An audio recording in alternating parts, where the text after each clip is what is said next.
Très, Bon, très bien. vous venez pour notre chronique beauté tous les lundis matins et aujourd'hui vous avez décidé de nous parler des cils. Les cils, alors c'est vraiment c'est une partie de l'œil dont on s'occupe en général très peu Ben et oui. on a tort. On a tort parce qu'en fait, on s'occupe beaucoup des sourcils. Ouais. C'est vrai qu'ils ont une fonction très intéressante. Ils encadrent le regard. Puis on a plein de techniques sur les sourcils. Mais le cil d'abord, à quoi il sert? Il encadre aussi le regard. Oui, c'est un vrai. atout charme. Oui, c'est hein. vrai. Les C'est vrai, en grands bas des cils, cils. comme euh, les biches. Exactement, comme les biches. Il sert aussi à protéger l'œil des poussières. Et autant que le sourcil, quand la sueur elle tombe dans le sourcil. Ouais. Le cil, lui, il va protéger contre les poussières, protéger contre la transpiration. Et puis, il est même détecteur. Dès qu'un élément arrive, il va déclencher le clignement. C'est quand même un truc incroyable, une fonction incroyable. Il va déclencher le clignement et donc on n'aura pas les poussières et les microbes aussi qui vont arriver dans le cil.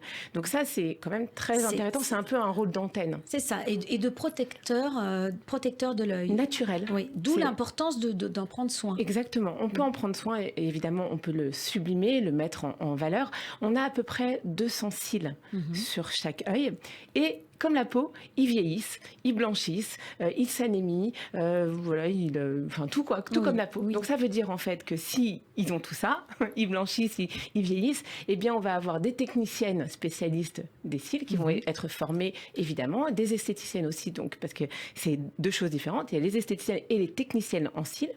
Et puis on va avoir plein de produits, notamment des produits de soins. Oui, mais alors le cil quand on le touche, généralement, faut pas le toucher. Enfin, on a peur de le toucher. À tort. À tort. À tort, franchement, oui, c'est vrai qu'on a ce rejet comme ça, mais pas du tout. On peut tout à fait toucher le cil. C'est une question d'habitude, mais on peut le toucher. Et justement, avec les produits qu'on appelle des produits boosters, parce que l'idée, c'est de booster la pousse de ce poil, c'est vraiment un poil. On peut les booster parce qu'on a le sentiment qu'une fois qu'il tombe, ça y est, c'est perdu et que ça va jamais repousser. Mais pas du tout. Au même titre que les cheveux. Oui. Vraiment au même titre que les cheveux.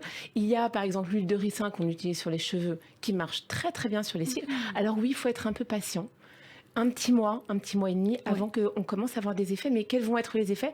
Ça va être des effets renforcés. On va avoir un cil un peu plus fort et il va y en avoir plus aussi parce qu'on stimule la pousse avec ces produits-là. Donc on a des soins boosters qui sont aujourd'hui véganes, 98% d'actifs d'origine végétale et qui sont sans hormones parce que évidemment pour stimuler la pousse, normalement c'est hormonal. Donc avant on avait des prostaglandines, ces hormones de repousse.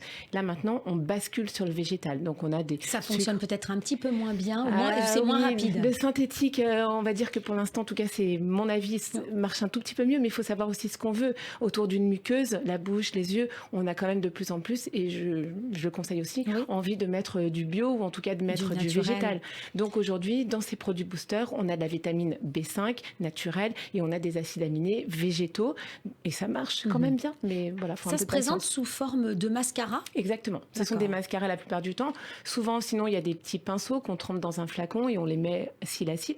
En fait, il faut avoir envie, quand on s'occupe de ces cils, d'être très minutieuse, de passer du temps sur une petite partie. Là, c'est pas du tout la même chose que la peau où allez, on y va, on met de la mousse. C'est vrai. Vrai. On met des crèmes. Là, c'est une petite partie. C'est un travail d'orfèvre. Exactement. Et d'ailleurs, le métier de technicienne en cils, quand on regarde comment elle travaille, c'est un vrai travail de minutie. Il y a un métier spécifique. Ah oui, elles sont formées pour travailler les cils. Vous-même, vous travaillez au sein de beautyplace.fr, vous travaillez avec alors comment on les appelle? Des techniciennes en cils? Techniciennes en cils, exactement. Et en fait, on a plein de prestations à proposer. Oui. Et chacune a sa spécificité. Avant même les techniques, il y a le mascara. Il faut quand même qu'on en parle. Parce qu'on est quand même 60% de femmes à utiliser le mascara, qui partagent notre quotidien. Qu'aujourd'hui, finalement, le vrai problème, ça a été le waterproof. Parce que le mascara, c'est vrai qu'on a du mal à le mettre. C'est dessous. Normalement, c'est ce côté je mets dessus, je mets dessous. C'est ça qui fait un joli mascara et qui ouvre bien le regard. Mais le waterproof, on a un problème parce que dedans, on a une matière synthétique qui s'appelle l'isododécane, qui est très mauvaise. Très très mauvaise. Donc, vous déconseillez le mascara waterproof? Oui, mais il y a une marque, là, française, Cocorico, qui arrive et qui sort le premier mascara waterproof qui n'est pas pétrochimique. D'accord. Voilà, donc ils ont basculé là aussi sur de la cellulose à base de blé, etc. Et qui va permettre de finalement garder le mascara malgré la sueur, malgré les larmes de joie et de peine, malgré les intempéries. Finalement, on va pouvoir utiliser... Ou le bain dans la mer. Exactement, voilà. On va pouvoir utiliser le mascara waterproof sans problème. Sans avoir le problème du mascara, par exemple, c'est que la plupart des femmes me disent j'en mets partout, un peu comme le eyeliner, j'en mets partout. Et il faut savoir, par exemple, que si vous faites une tâche avec le mascara, attendez 2 secondes. Ne l'enlevez pas tout de suite. Nous, on a tendance... Parce qu'il faut le laisser sécher sur la peau. C'est plus facile à enlever. Beaucoup plus facile. Sinon, ça s'étale. Exactement. On laisse sécher et avec un coton-tige ensuite, on gratouille un petit peu et ça s'en va très très bien. Petite technique de maquillage justement du cils. On dit qu'avec le mascara, il faut faire des zigzags pour bien mettre. Est-ce que c'est vrai? Est-ce que ça fait quelque chose ou pas? C'est vrai. Il faut faire des zigzags, il faut faire des ondulations parce que comme ça, en fait, en même temps, on dépose la matière, mais on étire et on fait que on les répartit. Voilà, parce que le but en fait du mascara et comme les autres techniques, c'est de séparer les cils. Voilà. Mais finalement, dans le mascara, ce qui compte, c'est le choix de la brosse. Oui, c'est ça. Et il y en a plein. Quand vous êtes face à un rayon, c'est très difficile. Donc, si on veut du volume, il faut une brosse épaisse. D'accord, avec beaucoup de cils. Et si on veut allonger les cils, là, il faut des larges picots et une brosse fine. Ah, d'accord. On peut pas le savoir. Mais... Donc, c'est la brosse qui fait le résultat et non le produit lui-même. Le produit, aujourd'hui, qu'est-ce qu'il a Finalement, c'est quoi un mascara? C'est tout simplement... c'est un peu comme une crème. C'est une phase huileuse, des cires, des beurres, des crèmes, enfin, des agents gras. Une phase aqueuse, des hydrolats, des gélifiants. Quelque chose qui mélange la phase huileuse et aqueuse, parce que ça ne se mélange pas tout seul. Et ensuite, des conservateurs, des colorants, etc. Et du pigment, Et du pigment. Donc, finalement, c'est pas incroyable et ça existe depuis 5000 ans avant Jésus-Christ. On a encore des recettes. On a des recettes en l'Égypte antique de mascara qui marchaient très bien. Ils avaient le même but qu'aujourd'hui. Sublimer le regard et protéger l'œil. Mais c'est le col, non? Ils utilisaient le col. C'est ça. Et on trempait dans le col pour mettre sur les cils. Exactement. Et non seulement on trempait, et après ce qui s'est passé, c'est qu'il y a eu des femmes comme Helena Rubinstein qui ont vraiment révolutionné le mascara, parce qu'avant on crachait dedans quand même. Oui, je me souviens très bien. Moi je me rappelle de ma mère, elle avait un mascara, mamans, on crachait dedans. On crachait dedans avec la petite brosse. Exactement. On frottait. C'était pas mal. C'était pas mal, mais voilà. Elles avaient de beaux yeux quand même. Oui, c'est vrai qu'elles avaient de beaux yeux. Mais bon, c'était aujourd'hui on le ferait peut-être plus de cracher dedans. En attendant, après vous avez du Lancôme, par exemple, et Lancôme, la marque, elle a intégrer du soin dedans. Donc aujourd'hui, on a des mascaras qui font du bien, qui embellissent, qui nourrissent, etc. Donc voilà, ça devient un vrai produit de soin avec plein de couleurs différentes aussi. Donc on peut s'amuser. Aujourd'hui, le mascara violet, par exemple, est très d'actu. Mais quand on a un produit de soin séparé de son mascara, il faut le mettre avant, j'imagine. Oui, il faut le mettre avant et il y en a certains qui sont trop gras. Du coup, il faut le mettre le soir. Donc en fait, ça dépend de la posologie, ça dépend de ce que dit le produit. Parce que quand on dort, on n'agresse pas trop le cil, on a les yeux fermés et ça peut travailler tranquillement. Exactement. C'est ça. Et surtout la nuit, vous savez, le corps se régénère. On le dit déjà pour la peau, c'est valable pour les cils aussi. Pendant toute la nuit, il y a ce qu'on appelle la renouvellement cellulaire. Et du coup, c'est pendant la nuit qu'il faut mettre les principes actifs. C'est ça. Donc le soin, ça se passe la nuit. La journée, on protège la peau, on protège les yeux, on protège tout. Mais le soir, c'est plutôt... Est-ce que vous dites, ça marche pour les cils en haut, mais également pour les cils en bas? Absolument, absolument. Alors, exactement la chose. Comment on fait pour la problématique des gens qui ont des cils droits et dans le maquillage, c'est pas génial, c'est pas très esthétique en fait d'avoir des cils qui poussent vraiment vers le bas. C'est vrai. On a ce qu'on appelle le rehaussement de cils. Donc ça, depuis une dizaine d'années à peu près.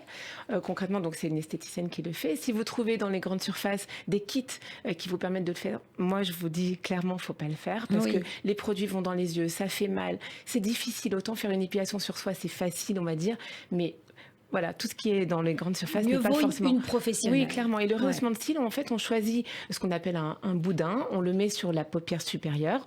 Le boudin est choisi en fonction de l'épaisseur de vos cils, de la longueur, de ce que vous souhaitez aussi comme embellissement. Et ensuite, on va mettre différents produits, dont un fixateur. Et au bout d'un quart d'heure, 20 minutes, vous allez avoir une courbure qui va être super nette et super agréable. Le rehaussement de cils marche très bien si c'est très bien fait, donc par une technicienne. Mais c'est vraiment super. Et derrière derrière ça, vous pouvez faire une teinture des cils. Oui. Donc la teinture des cils, voilà. Vrai, Là, ça sûr, n'agit ouais. pas sur la courbure, pas du tout. Ça agit sur la coloration, donc au même titre qu'une couleur pour les cheveux. Donc concrètement, on mélange un oxydant avec un pigment, on applique sur vos cils. Faites attention parce que moi, quand j'étais étudiante, j'ai mis un peu trop de bleu parce qu'on fait des mélanges entre le bleu. Oui, on crée sa propre couleur. On crée la propre couleur et moi, je me rappelle, je rigole parce que j'ai transformé une cliente en schtroumpf. Voilà. C'était à mes tout débuts. Et donc, en fait, on fait vraiment un mélange en fonction de ce que vous souhaitez comme couleur. Donc, si vous êtes brune, ben, on va faire certains pigments, on va mélanger du marron avec de l'ocre, etc. Donc, on va faire vraiment votre teinture et ça va durer le temps de vie du poil, hein, puisque c'est vraiment une coloration. Ça doit durer assez longtemps parce que le cil ne pousse pas énormément finalement. Il pousse quand même. Hein. Il pousse, son cycle, c'est 2-3 mois. Tous les 2-3 mois, après il tombe et il se renouvelle. Donc il a une vie, hein, un peu comme les cellules de notre peau. Il se renouvelle et donc là, il faudra renouveler la teinture des cils. Ouais. Et il y a le mascara semi-permanent aussi. Ah, alors oui, c'est-à-dire que... Le mascara semi-permanent. Ouais. Mais est-ce que ça n'abîme pas le cil? Parce qu'on parle de soins de cils, mais si en même temps on fait on met des produits qui sont un peu agressifs, ça peut... Aujourd'hui, moi, j'adore mon métier et je sais qu'il évolue bien. Que les produits qu'on propose sont moins agressifs. De plus en plus. Oui. Et encore une fois, aller chez des vrais professionnels, c'est-à-dire ceux qui font un diagnostic. En esthétique, on ne fait jamais rien sans avoir regardé, touché, senti, posé des questions. Donc, si on vous pose aucune question et qu'on vous fait un mascara semi-permanent, partez vite en courant. D'accord. Voilà. Alors, c'est quoi le mascara semi-permanent? Le mascara semi-permanent, alors là aussi, c'est un travail d'orfèvre, mais quand vous ressortez, vous avez à peu près 3 semaines tranquilles. C'est du mascara. Donc, finalement, c'est de la colle particulière avec des pigments. Et l'esthéticienne met cils à cils du mascara, donc de cette colle, sur vos cils. Donc pendant 3 semaines, vous êtes tranquille. Vous pouvez vous baigner, vous pouvez vous réveiller avec du mascara. Ça coûte environ 60-70 € en institut. Mais ça vaut le coup, par exemple, pendant les vacances, c'est sympa. Et on n'a pas besoin d'en mettre tous les matins. Non. La seule chose, finalement, c'est de ne pas mettre de gras, par contre. Parce que tous les produits dont on vient de citer n'aiment pas le gras. Ah oui, voilà. Donc pas de crème trop grasse sur le visage parce que sinon le mascara semi-permanent s'en va. Il peut partir. Bon, alors il y a beaucoup de choses sur le cil, c'est très étonnant. Il y en a plein encore. Merci beaucoup. Merci à vous. Caroline, je rappelle que vous êtes la fondatrice et la directrice de beautyplace.fr. Tous les renseignements sur le site pour toutes les prestations que vous proposez. Merci et à la semaine prochaine. Merci. Au revoir.